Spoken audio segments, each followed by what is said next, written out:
വിശുദ്ധ യോഹന്നാൻ എഴുതിയ സുവിശേഷം അധ്യായം 17 വാക്യങ്ങൾ 1 മുതൽ 5 വരെ ശിഷ്യന്മാർക്ക് വേണ്ടി പ്രാർത്ഥിക്കുന്നു.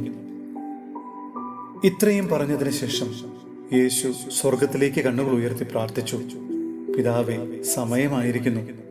പുത്രൻ അവിടുത്തെ മഹത്വപ്പെടുത്തേണ്ടതിന് പുത്രനെ അങ്ങ് മഹത്വപ്പെടുത്തണമേ.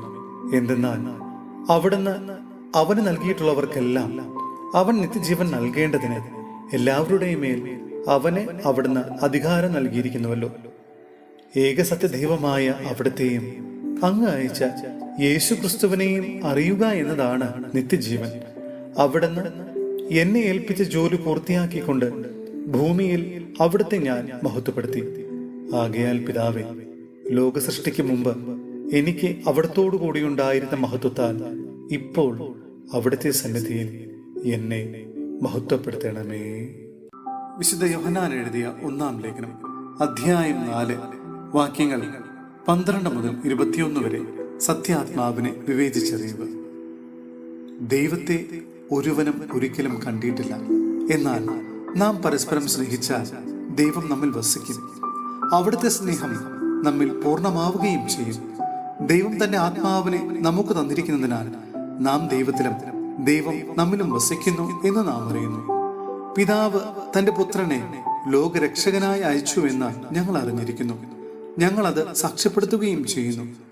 യേശു ദൈവപുത്രനാണെന്ന് ഏറ്റുപറയുന്നവനിൽ ദൈവം വസിക്കുന്നു, അവൻ ദൈവത്തിലും വസിക്കുന്നു.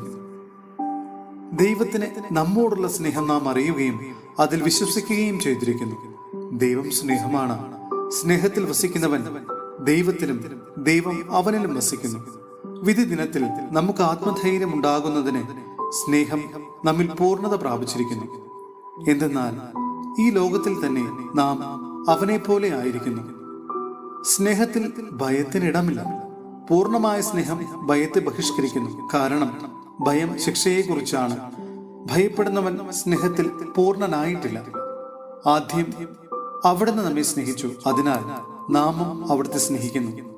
ഞാൻ ദൈവത്തെ സ്നേഹിക്കുന്നു എന്ന് ആരെങ്കിലും പറയുകയും സ്വന്തം സഹോദരനെ ദ്വേഷിക്കുകയും ചെയ്താൽ അവൻ കള്ളം പറയുന്നു. കാരണം കാണപ്പെടുന്ന സഹോദരനെ സ്നേഹിക്കാത്തവനെ കാണപ്പെടാതെ ദൈവത്തെ സ്നേഹിക്കാൻ സാധിക്കുകയില്ല. ക്രിസ്തുവിൽ നിന്ന് ഈ കൽപ്പന നമുക്ക് ലഭിച്ചിരിക്കുന്നു: ദൈവത്തെ സ്നേഹിക്കുന്നവൻ സഹോദരനെയും സ്നേഹിക്കണം.